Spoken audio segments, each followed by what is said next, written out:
Hello friends, welcome to share trader Kannada. ಇವತ್ತು Sensex 234 points gain ಆಗಿ 61,185ನಲ್ಲಿ ಕ್ಲೋಸ್ ಆದರೆ ನಿಫ್ಟಿ 85 ಪಾಯಿಂಟ್ಸ್ ಗೇನ್ ಆಗಿ 18,202ನಲ್ಲಿ ಕ್ಲೋಸ್ ಆಗಿದೆ. Whereas bank Nifty 428 points gain ಆಗಿ 41,686ಅಲ್ಲಿ ಕ್ಲೋಸ್ ಆಗಿದೆ. ಇವತ್ತು ಮಿಡ್ ಕ್ಯಾಪು 0.84% ಗೇನ್ ಆದರೆ ಸ್ಮಾಲ್ ಕ್ಯಾಪು 0.75% ಗೇನ್ ಆಗಿದೆ. ಇವತ್ತು FIS ಇಂಡಿಯನ್ ಈಕ್ವಿಟಿ ಮಾರ್ಕೆಟಲ್ಲಿ 1948 ಕ್ರೋರ್ಸ್ ಬೈ ಮಾಡಿದ್ರೆ DIS 844 ಕ್ರೋರ್ಸ್ ಸೆಲ್ ಮಾಡಿದ್ದಾರೆ. ಈ ರೀಸೆಂಟ್ ಡೇಸಲ್ಲಿ FIS ಕಂಟಿನ್ಯೂಸ್ಲಿ ಬೈ ಮಾಡ್ತಾನೆ ಇದ್ದಾರೆ ನಮ್ಮ ಇಂಡಿಯನ್ ಈಕ್ವಿಟಿ ಮಾರ್ಕೆಟ್ನಲ್ಲಿ.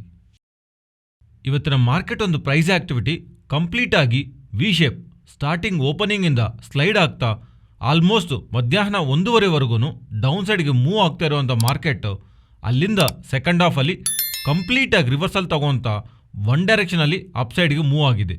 ಸೇಮ್ ಆಕ್ಟಿವಿಟಿ ಬ್ಯಾಂಕ್ ನಿಫ್ಟಿನಲ್ಲೂ ಒಂದು ವಿ ಶೇಪ್ ರಿಕವರಿ.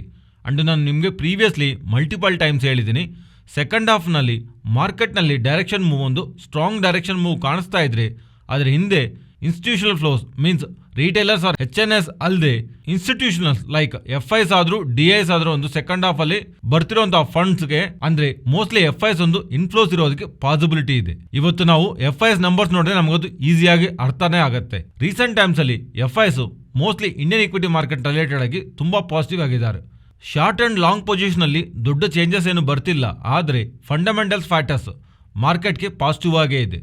ರೀಸೆಂಟ್ ಟೈಮ್ಸ್ನಲ್ಲಿ ಎಮರ್ಜಿಂಗ್ ಮಾರ್ಕೆಟ್ಸ್ ರಿಲೇಟೆಡ್ ಆಗಿರುವಂಥ ಸಿಚುವೇಶನ್ ನಾವು ಮಾತಾಡ್ಕೊಂಡಿದ್ದೀವಲ್ವಾ, ಪರ್ಟಿಕ್ಯುಲರ್ಲಿ ಇದರ್ ಎಮರ್ಜಿಂಗ್ ಮಾರ್ಕೆಟ್ ಜೊತೆ ಕಂಪೇರ್ ಮಾಡಿದ್ರೆ ಇಂಡಿಯನ್ ಈಕ್ವಿಟಿ ಮಾರ್ಕೆಟ್ ರಿಲೇಟೆಡ್ ಆಗಿ ಪಾಸಿಟಿವ್ ಗ್ರೋತ್ ಕಾಣಿಸ್ತಾ ಇದೆ. ಆ್ಯಂಡ್ ಮ್ಯಾಕ್ರೋ ಎಕನಾಮಿಕ್ ಡೇಟಾ ರೀಸೆಂಟಾಗಿ ಪಬ್ಲಿಷ್ ಆಗಿರುವಂಥ PMI ಡೇಟಾನು rest of the Asian countries ಜೊತೆ ಕಂಪೇರ್ ಮಾಡಿದ್ರೆ ಬೆಟರ್ ಆಗಿದೆ ನಮ್ಮ ಇಂಡಿಯನ್ ಈಕ್ವಿಟಿ ಮಾರ್ಕೆಟ್ದು. ಅದರಿಂದ ಗ್ಲೋಬಲ್ ಆಗಿ ಚೈನಾನಲ್ಲಿ ಆಲ್ರೆಡಿ ಇನ್ವೆಸ್ಟ್ ಮಾಡಿರುವಂಥ FIS ಆದರೂ ಆ್ಯಂಡ್ ಇನ್ವೆಸ್ಟ್ ಮಾಡಬೇಕಾಗಿರುವಂಥ FIS ಎಮರ್ಜಿಂಗ್ ಮಾರ್ಕೆಟ್ ವೈಪ್ ನೋಡಬೇಕಂತ ಅನ್ಕೊಂಡ್ರೆ ಇಂಡಿಯಾ ಮತ್ತು ತೈವಾನ್ ಇವು ಇಂಪಾರ್ಟೆಂಟ್ ರೀಜನ್ಸ್ ಆಗಿ ಅವ್ರು ಕಾಣಿಸ್ತಾ ಇದೆ. ಅದರಿಂದ ಇಂಡಿಯನ್ ಈಕ್ವಿಟಿ ಮಾರ್ಕೆಟ್ ರಿಲೇಟೆಡ್ ಆಗಿ FIS ಒಂದು ಪಾಸಿಟಿವ್ ವ್ಯೂ ಫರ್ದರ್ ಆಗಿ ಕಂಟಿನ್ಯೂ ಆಗೋದಕ್ಕೆ ಪಾಸಿಬಿಲಿಟಿ ಇದೆ. ಇದೇ ಮೈನ್ ಥೀಮ್ ಗ್ಲೋಬಲ್ ಈಕ್ವಿಟಿ ಮಾರ್ಕೆಟ್ನಲ್ಲಿ ಕಂಪೇರ್ ಮಾಡಿದ್ರೆ ಇಂಡಿಯನ್ ಈಕ್ವಿಟಿ ಮಾರ್ಕೆಟ್ ಬೆಟರ್ ಆಗಿ ಪರ್ಫಾರ್ಮ್ ಮಾಡೋದಕ್ಕೆ. ಸ್ಟಾರ್ಟಿಂಗ್ ಇಂದ ನೋಡಿದ್ರೆ ನಿಫ್ಟಿ 4% ವರೆಗೂ ಬೆಳೆದ್ರೆ ಬ್ಯಾಂಕ್ ನಿಫ್ಟಿ 16.5% ಬೆಳೆದಿದೆ. ಅಂಡ್ ಇನ್ನೊಂದು ಇಂಟ್ರೆಸ್ಟಿಂಗ್ ಆಗಿ ಮಾತಾಡ್ಕೊಬೇಕಾದ ಒಂದು important point, November 10th means Thursday US CPI inflation data update ಆಗುತ್ತೆ. November 10th ಬರುತ್ತೆ, ಬಟ್ ಆ ಟೈಮಲ್ಲಿ ಮಾರ್ಕೆಟಲ್ಲಿ ಅಪ್ಡೇಟ್ ಆಗಲ್ಲ, ಮಾರ್ಕೆಟ್ ಎಂಡ್ ಆದಮೇಲೆ ಬರುತ್ತಲ್ವಾ. ಅದರಿಂದ November 11th ಅದು ನಮ್ಮ ಮಾರ್ಕೆಟ್ನಲ್ಲಿ ರಿಫ್ಲೆಕ್ಟ್ ಆಗೋದಕ್ಕೆ ಚಾನ್ಸಸ್ ಇದೆ. ಸೊ ಇಫ್ ಇನ್ ಕೇಸ್ ನೀವೇನಾದರೂ November 10th over night positions carry ಮಾಡ್ತಿದ್ರೆ ಅದು November 11th ಮಾರ್ನಿಂಗ್ ಟೈಮ್ಗೆ ನಿಮ್ಮ ಪೊಸಿಷನ್ ರಿಲೇಟೆಡ್ ಆಗಿ ಇಂಪ್ಯಾಕ್ಟ್ ಇರುತ್ತೋ ವಿಷಯನ ನೀವು ಜ್ಞಾಪಕ ಇಟ್ಕೊಳ್ಳಿ. CPI ಇನ್ಫ್ಲೇಷನ್ ಡೇಟಾ ಫೆಡ್ ಅವರು ಬಡ್ಡಿ ರೇಟ್ಗಳನ್ನ ಹೇಗೆ ತಗೊಂತಾರೆ ಅಪ್ಕಮಿಂಗ್ ಟೈಮ್ಸ್ ಅಲ್ಲಿ ಅನ್ನೋದು ಡಿಸೈಡ್ ಮಾಡುತ್ತೆ. ಈವನ್ ಫೆಡ್ ಅವ್ರ ಮೇಲೆ ಇರುವಂಥ ಪ್ರೆಷರ್ಸ್ ನೋಡ್ತಾ ಇದ್ರೆ ಇನ್ಫ್ಲೇಷನ್ ಕಂಟ್ರೋಲ್ ಆಗದೆ ನಾವು ಹಿಂದಕ್ಕೆ ತಿರುಗಿ ನೋಡಲ್ಲ ಅನ್ನೋ ಥರ ಒಂದು ಕ್ಲಾರಿಟಿ ರೀಸೆಂಟ್ ಟೈಮ್ಸ್ನಲ್ಲಿ ಫೆಡರಲ್ ಚೇರ್ಮನ್ ಅವರಿಂದ ಬರ್ತಿದೆ ಅಲ್ವಾ. ಅದರಿಂದ ಈ ಸಲ ಬರುವಂಥ ಇನ್ಫ್ಲೇಷನ್ ಡೇಟಾ ಏನಾದರೂ ಕೂಲ್ ಆಫ್ ಆಗ್ತಾ ಇದ್ರೆ ಅದು ನಾವು ಪಾಸಿಟಿವ್ ಆಗಿ ತಗೋಬಹುದು. ಕೂಲ್ ಆಫ್ ಆಗದೆ ಎಕ್ಸ್ಪೆಕ್ಟೇಷನ್ ಬೀಟ್ ಮಾಡ್ತಾ ಇನ್ನೂ ಹೈಯರ್ ಸೈಡ್ ಹೋಗ್ತಾ ಇದ್ರೆ ಇನ್ನು ಮಾರ್ಕೆಟ್ನಲ್ಲಿ ಇರುವಂಥ ಒಂದು ಲಾಸ್ಟ್ ಪಾಸಿಟಿವ್ ಹೋಪ್ ಡಿಸೆಂಬರ್ನಲ್ಲಿ 50 ಬೇಸಿಸ್ ಪಾಯಿಂಟ್ ಹೈಕ್ ಇರುತ್ತೆ ಅಂತ. ಒಂದು ವೇಳೆ ಇನ್ಫ್ಲೇಷನ್ ಅನ್ಕೊಂಡಿರೋದು ಜಾಸ್ತಿ ಬರ್ತಾ ಇದ್ರೆ ಆ ಹೋಪು ಬ್ರೇಕ್ ಆಗುತ್ತೆ, ದೆನ್ ಖಂಡಿತವಾಗ್ಲೂ 75 ಬೇಸಿಸ್ ಪಾಯಿಂಟ್ಸ್ ಹೈಕ್ ಇರಬಹುದು. ಇದೊಂದು negative surprise. After inflation data ಮಾರ್ಕೆಟ್ನ ನೆಗೆಟಿವ್ ಆಗಿ ಇಂಪ್ಯಾಕ್ಟ್ ಮಾಡೋದಕ್ಕೆ ಚಾನ್ಸ್ ಇದೆ. ಸೊ ಈಗ ಬರುವಂಥ inflation data particularly core inflation data recent month ಜೊತೆ ಕಂಪೇರ್ ಮಾಡಿದ್ರೆ ಸ್ವಲ್ಪ ಕೂಲ್ ಆಫ್ ಆಗಬೇಕು. ಕೂಲ್ ಆಫ್ ಆಗ್ತಾ ಇದ್ರೆ ಪಾಸಿಟಿವ್, ಆಗ್ದಿಲ್ಲ ಅಂದ್ರೆ ಡೆಫಿನೆಟ್ಲಿ ಮಾರ್ಕೆಟು ನೆಗೆಟಿವ್ ಆಗಿ ರಿಯಾಕ್ಟ್ ಆಗುತ್ತೆ. ಆ ಅಪ್ಡೇಟ್ ನಮಗೆ November 10th ಥರ್ಸ್ಡೇ ಬರುತ್ತಲ್ವಾ, ಅಂಡ್ ಆ ಇಂಪ್ಯಾಕ್ಟ್ November 11th ಮಾರ್ನಿಂಗ್ ನಮ್ಮ ಮಾರ್ಕೆಟ್ ಮೇಲೆ ಇರುತ್ತೆ. ಫ್ರೆಂಡ್ಸ್, ನಾಳೆ ಗುರುನಾನಕ್ ಜಯಂತಿ, ಅದರ ಕಾರಣವಾಗಿ ಸ್ಟಾಕ್ ಮಾರ್ಕೆಟ್ ಕ್ಲೋಸ್ ಆಗಿರುತ್ತೆ. ಮೀನ್ಸ್ ನಾಳೆ ಮಾರ್ಕೆಟ್ಗೆ ಹಾಲಿಡೇ ವಿಷಯನ ನೀವು ಜ್ಞಾಪಕ ಇಟ್ಕೊಳ್ಳಿ. ನೆಕ್ಸ್ಟು ಚೈನಾನಲ್ಲಿ ವೈರಸ್ ರಿಲೇಟೆಡ್ ಆಗಿ ರಿಸ್ಟ್ರಿಕ್ಷನ್ಸ್ ಅಂತೂ ಜಾಸ್ತಿ ಮಾಡ್ತಿರೋ ಥರ ಬರ್ತಿರೋಂಥ ಅಪ್ಡೇಟ್ಸಿಂದ ಓವರಾಲ್ ಆಗಿ ಗ್ಲೋಬಲ್ ಆಗಿರುವಂಥ ಮೆಟಲ್ ಪ್ರೈಸಸ್ ಅಂತೂ ಬೆಳೀತಿದೆ. ಲಾಸ್ಟ್ 5 ಡೇಸ್ನಲ್ಲಿ entire metal index 8.9% means nearly 9% ನಂತರ ನಿಫ್ಟಿ ಮೆಟಲ್ ಇಂಡೆಕ್ಸ್ ಬೆಳೆದಿದೆ. ಆ್ಯಂಡ್ IPO ಇಫೋರಿಯಾ ಅಂತೂ ಕಂಟಿನ್ಯೂಸ್ IPOs ಅಂಡ್ ಈಗ ನೆಕ್ಸ್ಟ್ ಅಪ್ಕಮಿಂಗ್ ಡೇಸಲ್ಲಿ November 9th and November 10th ನಲ್ಲಿ ಓಪನ್ ಆಗ್ತಿರುವಂತ ಐಪಿಒಸ್ ನ ಕಂಬೈನ್ ಮಾಡ್ತಾ ಇದ್ರೆ ಟೋಟಲಿ 4 ಐಪಿಒಸ್ ಹತ್ರ ಮಾರ್ಕೆಟ್ ನಲ್ಲಿ ಬರ್ತಿದೆ. ಇಫ್ ಇನ್ ಕೇಸ್ ಆ ಕಂಪನೀಸ್ ರಿಲೇಟೆಡ್ ಆಗಿ ಇಂಟ್ರೆಸ್ಟಿಂಗ್ ಬಿಸ್ನೆಸ್ ಕಾಣಿಸ್ತಾ ಇದ್ರೆ, ನಾನೇನಾದ್ರೂ ಇನ್ವೆಸ್ಟ್ ಮಾಡ್ಬೇಕಂತ ಅನ್ಕೊಂಡ್ರೆ ಆ IPO information, listing gains, short term gains better ಆಗಿರುತ್ತೆ ಅಂತ ಅನಿಸ್ತಾ ಇದ್ರೆ ನಾನು ತಪ್ಪದೇ ಅದ್ರ ಬಗ್ಗೆ ಅನಾಲಿಸಿಸ್ ರೂಪದಲ್ಲಿ ನಿಮಗೆ ಫ್ರೆಂಡ್ಸ್, ಈ ವಿಡಿಯೋನಲ್ಲಿ ನಾವು ಶೇರ್ ಮಾಡ್ತಿರೋಂಥ ಕಂಟೆಂಟ್ ವ್ಯಾಲ್ಯೂಬಲ್ ಆಗಿದ್ದರೆ ತಪ್ಪದೇ ನಮ್ಮ ಚಾನಲ್ನ ಲೈಕ್ ಮಾಡಿ. ರೀಸೆಂಟ್ ಆಗಿ most of the global tech companies ಬಗ್ಗೆ ಅಂಡ್ ಅವರ IT ಎಂಪ್ಲಾಯ್ಸ್ನ ರಿಮೂವ್ ಮಾಡ್ತಿರೋದ್ರ ಬಗ್ಗೆ ನಾವು ಮಾತಾಡ್ಕೊಂತಿದ್ದೇವಲ್ವಾ. ಲಾಸ್ಟ್ ವಿಡಿಯೋನಲ್ಲಿ ಪರ್ಟಿಕ್ಯುಲರ್ಲಿ ಟ್ವಿಟ್ಟರ್ ಬಗ್ಗೆ 50% ಆಫ್ ದಿ ಎಂಪ್ಲಾಯ್ಸು ವರ್ಕ್ ಫೋರ್ಸ್ನ ರಿಮೂವ್ ಮಾಡ್ತಿರೋ ಥರ ಅಂಡ್ ಆ ವರ್ಕ್ ಫೋರ್ಸ್ನಲ್ಲಿ ಇನ್ ಟರ್ಮ್ಸ್ ಆಫ್ ಇಂಡಿಯನ್ಸ್ ನೋಡಿದ್ರೆ 90% ಆಫ್ ದಿ ಇಂಡಿಯನ್ ಸ್ಟಾಫ್ನ ಟ್ವಿಟ್ಟರ್ ಅವರು ರಿಮೂವ್ ಮಾಡ್ತಿರೋ ಥರ ನಮಗೆ ಡೇಟಾ ಕಾಣಿಸ್ತಾ ಇದೆ. ಅದಕ್ಕೆ ಅಡಿಷನ್ ಆಗಿ ಈಗ ಮೆಟಾ ಅವರು ನಿಮಗೆ Facebook, Instagram and WhatsApp related ಆಗಿ ಸರ್ವಿಸಸ್ನ ಪ್ರೊವೈಡ್ ಮಾಡೋಂಥ ಮೆಟಾ ಅವರು ಸಾವಿರಂಗಟ್ಲೆ ಅವರ ಸ್ಟಾಫ್ನ ಡಿಫ್ರೆಂಟ್ ಸೆಗ್ಮೆಂಟಲ್ಲಿರುವಂಥ ಎಂಪ್ಲಾಯ್ಸ್ನ ಲೇ ಆಫ್ ಮಾಡಿರೋ ಥರ ಮೀನ್ಸ್ ರಿಮೂವ್ ಮಾಡ್ತಿರೋ ಥರ ವಾಲ್ ಸ್ಟ್ರೀಟ್ ಜರ್ನಲ್ನಲ್ಲಿ ಡೇಟಾ ಪಬ್ಲಿಷ್ ಆಗ್ತಿದೆ. ಅಂಡ್ ನಾನು ನಿಮಗೆ ಪ್ರೀವಿಯಸ್ಲಿನೂ ಶೇರ್ ಮಾಡಿದ್ದೀನಿ, ಬಟ್ ಇನ್ನೊಂದ್ಸಲಿ ಆಸ್ ಅ ರಿಮೈಂಡರ್ ಆಗಿ ಶೇರ್ ಮಾಡ್ತಿದ್ದೀನಿ.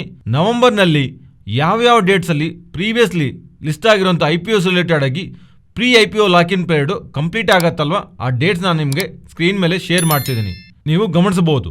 ಎಕ್ಸಾಕ್ಟ್ಲಿ ಕ್ಯಾಲೆಂಡರ್ ಫಾರ್ಮ್ಯಾಟ್ನಲ್ಲಿ ಯಾವ್ಯಾವ ಡೇಟ್ಸ್ನಲ್ಲಿ ಯಾವ್ಯಾವ IPOs ರಿಲೇಟೆಡ್ ಆಗಿ ಡೇಟ್ಸ್ ಇದೆ ನೀವು ಗಮನಿಸಿದ್ರೆ, ಆ ಪರ್ಟಿಕ್ಯುಲರ್ ಡೇಟ್ಸ್ನಲ್ಲಿ ಒಂದು ವೇಳೆ ಪ್ರೀವಿಯಸ್ಲಿ IPO ಬರೋಕ್ಕೆ ಮುಂಚೆ ಆ ಕಂಪನಿನಲ್ಲಿ ಇನ್ವೆಸ್ಟ್ ಮಾಡಿರೋರು ಇರ್ತಾರಲ್ವಾ, private equity players and even employees, ಅವರೊಂದು ವೇಳೆ ಬೇಕು ಅಂತ ಅನ್ಕೊಂಡ್ರೆ ಈ IPO ಒಂದೇ ಎಕ್ಸಿಟ್ ಆಗ್ಬೋದು. ಅದರಿಂದ ಈ ಪರ್ಟಿಕ್ಯುಲರ್ ಡೇಟ್ಸ್ನಲ್ಲಿ ಈ ಸ್ಟಾಕ್ಸ್ ರಿಲೇಟೆಡ್ ಆಗಿ ವಾಲಿಟಿಲಿಟಿ ಇರಬಹುದು.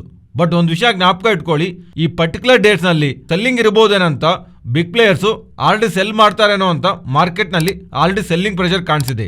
ಇಫ್ ಇನ್ ಕೇಸ್ ಈ ಪರ್ಟಿಕ್ಯುಲರ್ ಡೇಟ್ಸ್ನಲ್ಲಿ ಅದರಲ್ಲಿ ಬಿಗ್ ಸೆಲ್ಲಿಂಗ್ ಕಾಣಿಸಿಲ್ಲ ಅಂದರೆ, ಮೋಸ್ಟ್ ಇಂಪಾರ್ಟೆಂಟ್ ಆಗಿ ಜಾಸ್ತಿ ಫಾಲ್ ಆಗಿರೋಂಥ ನೈಕಾ, ಡೆಲಿವರಿ, PB ಫಿನ್ಟೆಕ್ ಇದರ ರಿಲೇಟೆಡ್ ಆಗಿ ಒಂದು ಬಿಗ್ ಫಾಲ್ ಕಾಣಿಸಿಲ್ಲ ಅಂದರೆ then excess negative sentiment cover ಆಗ್ತಾ ನೆಕ್ಸ್ಟ್ ಸ್ಟಾಕ್ ಪಾಸಿಟಿವ್ ಆಗಿರೋದಕ್ಕೂ ಚಾನ್ಸ್ ಇದೆ. ಬಟ್ ಈ ಪರ್ಟಿಕ್ಯುಲರ್ ಡೇಟ್ಸ್ನಲ್ಲಿ ಈ ಸ್ಟಾಕ್ಸ್ ರಿಲೇಟೆಡ್ ಆಗಿ ವೋಲಟಿಲಿಟಿ ಇರೋ ವಿಷಯನ ಇನ್ವೆಸ್ಟ್ ಮಾಡಿರೋರು ಅಂಡ್ ಆ ಡೇಸಲ್ಲಿ ಅದರಲ್ಲಿ ಟ್ರೇಡ್ ಮಾಡ್ತಿರೋರು ಜ್ಞಾಪಕ ಇಟ್ಕೊಳ್ಳಿ. ನೆಕ್ಸ್ಟು IEX ಬಗ್ಗೆ ಮಾತಾಡ್ಕೊಳ್ಳೋಣ. IEX chairman and managing director ಆಗಿರುವಂಥ SN ಗೋಯಲ್ ಅವರು ರೀಸೆಂಟಾಗಿ ಕೊಟ್ಟಿರೋಂಥ ಮಂತ್ಲಿ ಅಪ್ಡೇಟ್ ಇದೆ ಅಲ್ವಾ, ಅಕ್ಟೋಬರ್ ಮಂತ್ ರಿಲೇಟೆಡ್ ಆಗಿ ಅದರ ಬಗ್ಗೆ ಮಾತಾಡ್ತಾ, ಅಕ್ಟೋಬರ್ ಮಂತಲ್ಲೂ ನಮ್ಮ ಮಾರ್ಕೆಟ್ ಶೇರು 95% ಹತ್ರ ಇದೆ ಅಂಡ್ ಈ CARC ಹತ್ರದಿಂದ ಬರ್ತಿರೋಂಥ ಹೊಸ ರೆಗ್ಯುಲೇಷನ್ ಕಾರಣವಾಗಿ ಬೆಟರ್ ಗ್ರಿಡ್ ಮ್ಯಾನೇಜ್ಮೆಂಟ್ ಇರುತ್ತೆ ಅಂತ ಅಂಡ್ ರೀಸೆಂಟ್ ನೋಟಲ್ಲೂ ಇವರು ವಿವರಣೆ ಕೊಟ್ಟಿದ್ರಲ್ವಾ. ಕೋಲ್ ಅವೈಲಬಿಲಿಟಿ ಬೆಳೆದಿರೋ ಕಾರಣವಾಗಿ ಎಲೆಕ್ಟ್ರಿಸಿಟಿ ಪ್ರೈಸಸ್ಸು ಡೌನ್ ಆಗಿರೋ ಥರ ಆಲ್ಮೋಸ್ಟ್ 8 ರೂಪೀಸ್ ಪರ್ ಯೂನಿಟಿಂದ 3 ರೂಪೀಸ್ 38 ಪೈಸಾಗೆ ಡೌನ್ ಆಗದಿರೋ ಕಾರಣವಾಗಿ ಈ ರೀಸೆಂಟ್ ಟೈಮ್ಸಲ್ಲಿ ಅವರ ವ್ಯಾಲ್ಯೂಮ್ಸಲ್ಲಿ ಡ್ರಾಪ್ ಕಾಣಿಸ್ತಾ ಇದೆ ಅಲ್ವಾ. ಇಲ್ಲಿಂದ ಫರ್ದರ್ ಆಗಿ ಆ ವ್ಯಾಲ್ಯೂಮ್ಸು ಸ್ಟೇಬಲ್ ಆಗೋದೇ ಅಲ್ಲ, ಇವರ ನೆಕ್ಸ್ಟ್ 6 ಮಂತ್ಸಲ್ಲಿ ವ್ಯಾಲ್ಯೂಮ್ ಗ್ರೋತ್ನ ಎಕ್ಸ್ಪೆಕ್ಟ್ ಮಾಡ್ತಿರೋ ಥರ ಮೆನ್ಷನ್ ಮಾಡ್ತಾ ಈ ಎಂಟೈರ್ FY23ಗೆ ವ್ಯಾಲ್ಯೂಮ್ ಗ್ರೋತು 37% ಇರುತ್ತೆ ಅನ್ನೋ ಥರ ಈ company managing director and chairman ಆಗಿರುವಂಥ SN ಗೋಯಲ್ ಅವರು ಫೈನಾನ್ಷಿಯಲ್ ಪ್ಲಾಟ್ಫಾರ್ಮ್ಸಲ್ಲಿ ಅಪ್ಡೇಟ್ ಮಾಡಿದ್ದಾರೆ. ನೆಕ್ಸ್ಟ್ ಜಾಗರಣ್ ಪ್ರಕಾಶನ್ ಬೈಬ್ಯಾಕ್ ಬಗ್ಗೆ ಮಾತಾಡ್ಕೊಳ್ಳೋಣ. ಪ್ರೀವಿಯಸ್ಲಿ ಟ್ರೇಡ್ ಆಗ್ತಿರುವಂಥ ಪ್ರೈಸು 73 ರೂಪೀಸ್, ಆದರೆ ಇವರ ಬೈಬ್ಯಾಕ್ ಪ್ರೈಸು 75 ಆಗಿ ಪ್ರಕಟಣೆ ಮಾಡಿದ್ದಾರೆ. ಟ್ರೇಡ್ ಆಗ್ತಿರೋ ಪ್ರೈಸಿಂದಾನೇ ಬೈಬ್ಯಾಕ್ ಮಾಡ್ತೀವಿ ಅಂತ ಹೇಳಿದಿರೋ ಕಾರಣವಾಗಿ ಮಾರ್ಕೆಟ್ನ ಡಿಸಪಾಯಿಂಟ್ ಮಾಡಿದ್ದೆ. ಯೂಶುವಲ್ ಆಗಿ ಬೈಬ್ಯಾಕ್ ಅಂದ್ರೇ ಪ್ರೆಸೆಂಟ್ ಇರುವಂಥ ಪ್ರೈಸಿಂದ ತುಂಬ ಹೈಯರ್ ಪ್ರೈಸು ಕೊಡ್ತಾ ಇರ್ತಾರೆ ಇನ್ವೆಸ್ಟರ್ಸ್ನ ರಿವಾರ್ಡ್ ಮಾಡೋಕ್ಕೋಸ್ಕರ. ಬಟ್ ಆ ಥರ ಅಲ್ಲದೆ ಟ್ರೇಡ್ ಆಗ್ತಿರೋ ಪ್ರೈಸಲ್ಲಿ ಇವರು ಬೈಬ್ಯಾಕ್ ಪ್ರೈಸ್ನ ಅನೌನ್ಸ್ ಮಾಡ್ತಾ ಅಪ್ಡೇಟ್ ಮಾಡ್ತಿರೋದ್ರಿಂದ ಇವನ್ 345 ಕ್ರೋರ್ಸ್ ಬೈಬ್ಯಾಕ್ ಹಾಕ್ತಿದ್ರು ಸ್ಟಾಕ್ ಇವತ್ತು 7% ವರೆಗೂ ಫಾಲ್ ಆಗಿದೆ. ನೆಕ್ಸ್ಟ್ IDFC ಫಸ್ಟ್ ಬ್ಯಾಂಕ್ ಬಗ್ಗೆ ಮಾತಾಡ್ಕೊಳ್ಳೋಣ. ಇವರು 4000 ಕ್ರೋರ್ಸ್ ಫಂಡ್ಸ್ನ ರೈಸ್ ಮಾಡೋದಕ್ಕೆ ಥ್ರೂ ಇಕ್ವಿಟಿ ಶೇರ್ಸ್ನ ರೈಸ್ ಮಾಡೋದಕ್ಕೆ ಬೋರ್ಡು ಅಪ್ರೂವ್ ಮಾಡಿರೋ ಥರ ಎಕ್ಸ್ಚೇಂಜಸ್ಗೆ ಅಪ್ಡೇಟ್ ಮಾಡ್ತಿದ್ದಾರೆ. ನೆಕ್ಸ್ಟ್ IRFC ಶೇರ್ಸ್ ಯಾರಾದರೂ ಹೋಲ್ಡ್ ಮಾಡ್ತಿದ್ರೆ IRFC Indian railway finance corporation ಅವರು ನವೆಂಬರ್ 10th ಬೋರ್ಡ್ ಸಮಾವೇಶ ಮಾಡಿ ಇಂಟರ್ಮ್ ಡಿವಿಡೆಂಡ್ನ ಪ್ರಕಟಣೆ ಮಾಡ್ತಿರೋ ಥರ ಅಪ್ಡೇಟ್ ಮಾಡ್ತಿದ್ದಾರೆ. ನೆಕ್ಸ್ಟು SBI ಬ್ಯಾಂಕ್ ಬಗ್ಗೆ ಮಾತಾಡ್ಕೊಳ್ಳೋಣ. ರಿಸಲ್ಟ್ಸ್ ಪೋಸ್ಟ್ ನೋಡಿದ್ರೆ ಎಕ್ಸ್ಟ್ರಾರ್ಡಿನರಿ ಆಗಿದೆ. ಈ ರಿಸಲ್ಟ್ಸ್ ಡಿಸ್ಕಷನ್ ಆದಮೇಲೆ ಈ ಪಾಯಿಂಟಲ್ಲೂ ನಾವು ಬ್ಯಾಂಕಿಂಗ್ ಸ್ಟಾಕ್ಸ್ ರಿಲೇಟೆಡ್ ಆಗಿ ಇನ್ವೆಸ್ಟ್ಮೆಂಟ್ನ ಕನ್ಸಲ್ಟೇಷನಲ್ಲಿ ತಗೋಬಹುದು ಅನ್ನೋದ್ರ ಬಗ್ಗೆ ಮಾತಾಡ್ಕೊಳ್ಳೋಣ. ಸ್ಟೇಟ್ ಬ್ಯಾಂಕ್ ಆಫ್ ಇಂಡಿಯಾ ನಂಬರ್ಸ್ನ ನೀವು ಗಮನಿಸಿದ್ರೆ ಓವರ್ ಆಲ್ ನಂಬರ್ಸ್ನಲ್ಲಿ ನೆಟ್ ಇಂಟ್ರೆಸ್ಟ್ ಇನ್ಕಮ್ ಆದರೂ ನೆಟ್ ಪ್ರಾಫಿಟ್ ಆದರೂ ಎಕ್ಸ್ಪೆಕ್ಟೇಷನ್ ಬೀಟ್ ಮಾಡ್ತಾ ಬಂದಿವೆ. ಪರ್ಟಿಕ್ಯುಲರ್ ಆಗಿ net non performing asset less than 1%. ಒಂದು ಪಬ್ಲಿಕ್ ಸೆಕ್ಟರ್ ಅಂಡರ್ಟೇಕಿಂಗ್ ಬ್ಯಾಂಕು ನಾವು ನೋಡ್ತಾ ಇರೋದು. ಐ ಥಿಂಕ್ ಲಾಸ್ಟ್ 8 years ಅಲ್ಲಿ ಇದು ಯಾವಾಗಲೂ ನಡೆದಿಲ್ಲ. ಇನ್ನು ಇವರ ROA I think first time in history, SBI entire ಹಿಸ್ಟ್ರಿನಲ್ಲಿ first time ROA more than 1% ಕಾಣಿಸ್ತಾ ಇದೆ. ಅಂಡ್ ರಿಪೋರ್ಟ್ ಮಾಡಿದಿರುವಂಥ ROEನು 8 years ಬೆಸ್ಟ್. ಇವಲ್ಲದೆ ರೆಸ್ಟ್ ಆಫ್ ದಿ ನಂಬರ್ಸ್ ಇವರ ಕಾಸಾ ಪರವಾಗಿ ನೋಡಿದ್ರು ಪರ್ಟಿಕ್ಯುಲರ್ ಆಗಿ loan growth and 19 quarters best ಅಲ್ಲಿ ಇರ್ತಾ ಇರೋದು. ಆಸ್ ಎ ಬ್ಯಾಂಕಿಂಗ್ ಸ್ಪೇಸ್ ಒಂದು ಸೆಗ್ಮೆಂಟ್ ಅಂತಾನೆ ಅಲ್ಲ, ಎಲ್ಲಾ ಸೆಗ್ಮೆಂಟ್ಸ್ ಅಲ್ಲಿ ಇವರು ಗ್ರೀನ್ ಟಿಕ್ ಮಾಡ್ತಾ ಮಾರ್ಕೆಟ್ ಎಸ್ಟಿಮೇಟ್ಸ್ ಗೆ ಬಿಯಾಂಡ್ ಆಗಿ ಇವರು ನಂಬರ್ಸ್ ಪೋಸ್ಟ್ ಮಾಡ್ತಾ ಇರೋದ್ರಿಂದ ಆಲ್ರೆಡಿ ಆಲ್ ಟೈಮ್ ಹೈ ನಲ್ಲಿರುವಂತ SBI ಸ್ಟಾಕು ಫರ್ದರ್ ಆಗಿ ಟಾಪ್ ಸೈಡ್ ಗೆ ಮೂವ್ ಆಗಿದೆ. ಅಂಡ್ ರಿಸಲ್ಟ್ ಪೋಸ್ಟ್ ಮಾಡಿದ ಮೇಲೆ SBI ರಿಲೇಟೆಡ್ ಆಗಿ ಮೋರ್ಗನ್ ಸ್ಟ್ಯಾನ್ಲಿ ಅವರು ನೆಕ್ಸ್ಟ್ 12 monthsಗೆ SBI ಟಾರ್ಗೆಟ್ 675 ಇಂದ 715ಗೆ ಅಂಡ್ ಗೋಲ್ಡ್ಮ್ಯಾನ್ ಸ್ಯಾಕ್ಸ್ ಅವರು 728 ಇಂದ 770ಗೆ ಅಂಡ್ ನೋಮುರಾ ಅವರು 690ಗೆ ನೆಕ್ಸ್ಟ್ 12 monthsಗೆ ರೈಸ್ ಮಾಡಿದ್ದಾರೆ. ಫ್ರೆಂಡ್ಸ್, ಬ್ಯಾಂಕಿಂಗ್ ಸ್ಪೇಸ್ ಅಲ್ಲಿ SBI ಅಂತಾನಲ್ಲ, ಅದಕ್ಕೆ ಮುಂಚೆನು ಇನ್ಫ್ಯಾಕ್ಟ್ ಲಾಸ್ಟ್ 2 quarters ಇಂದ ನೀವು ಡೇಟಾ ಗಮನಿಸ್ತಾ ಇದ್ರಿ. ICICI bank, Axis bank, even state Bank of India ಅವರು ಎಕ್ಸ್ಪೆಕ್ಟೇಷನ್ಗೆ ಮೀರಿಸಿ ನಂಬರ್ಸ್ನ ಪೋಸ್ಟ್ ಮಾಡ್ತಿದ್ದಾರೆ. ಬಟ್ ಈ ಕ್ವಾರ್ಟರ್ನಲ್ಲಿ ಪ್ರತ್ಯೇಕವಾಗಿ ಚಿಕ್ಕ ಚಿಕ್ಕ ಬ್ಯಾಂಕ್ಸ್ ಹತ್ರದಿಂದ ನಾನು ಮೀನ್ಸ್ ಪ್ರೀವಿಯಸ್ಲಿ ಅಷ್ಟೊಂದು ಸ್ಟೇಬಲ್ ಆಗಿ ಇಲ್ದಿರೋ ಬ್ಯಾಂಕ್ಸ್ ಇಂದಾನು ಎಲ್ಲಾ ಬ್ಯಾಂಕ್ಸ್ ಒಳ್ಳೆ ನಂಬರ್ಸ್ ಪೋಸ್ಟ್ ಮಾಡ್ತಾ ಇರೋದ್ರಿಂದ ಅದೂನು better than expected banking space ನಲ್ಲಿ ನಂಬರ್ಸ್ ನ ಡೆಲಿವರಿ ಮಾಡ್ತಿರೋ ಕಾರಣವಾಗಿ ಎಂಟೈರ್ ಬ್ಯಾಂಕಿಂಗ್ ಸ್ಪೇಸ್ ನಲ್ಲಿ ಒಳ್ಳೆ ರ್ಯಾಲಿ ಕಾಣಿಸಿದೆ. ಪರ್ಟಿಕ್ಯುಲರ್ ಆಗಿ PSU ಸ್ಪೇಸ್ ನಲ್ಲಿ ಬಿಕಾಸ್ ಏದರ್ ಬ್ಯಾಂಕ್ ನಿಫ್ಟಿ 16.5% ಬೆಳೆದ್ರೆ ಕೇವಲ PSU ಬ್ಯಾಂಕ್ಸ್ 46% ವರೆಗೂ ರ್ಯಾಲಿ ಆಗಿದೆ. ಅಲ್ಲಿ ವ್ಯಾಲ್ಯೂಯೇಷನ್ ಕಂಫರ್ಟ್ ಇನ್ನೂ ಅಂಡರ್ ವ್ಯಾಲ್ಯೂಯೇಷನ್ ಕಾಣಿಸ್ತಾ ಇರೋ ಕಾರಣವಾಗಿ ಈ ಸ್ಟಾಕ್ಸ್ ರಿಲೇಟೆಡ್ ಆಗಿ ರ್ಯಾಲಿಗೆ reason. Next Nifty and bank Nifty support and resistant. ಇಲ್ಲಿಂದ ಟಾಪ್ ಸೈಡ್ಗೆ ಹೋಗ್ತಿದ್ರೆ 18,240 ಅಂಡ್ ಡೌನ್ ಸೈಡ್ ಬರ್ತಿದ್ರೆ 18,090 to 18,120. ನೀವು ಗಮನಿಸಿದ್ರೆ ಇವತ್ತು ಸಪೋರ್ಟ್ ಅಲ್ಲೇ ತಗೊಂಡಿದೆ ಅಂಡ್ ಪ್ರೀವಿಯಸ್ಲಿನು multiple times resistant and consultation ಕಾಣಿಸಿರುವಂತ ರೇಂಜ್, ಅದರಿಂದ ಈ ರೇಂಜ್ ನ ಇಮಿಡಿಯೇಟ್ ಸಪೋರ್ಟ್ ಆಗಿ ನೋಡಬಹುದು.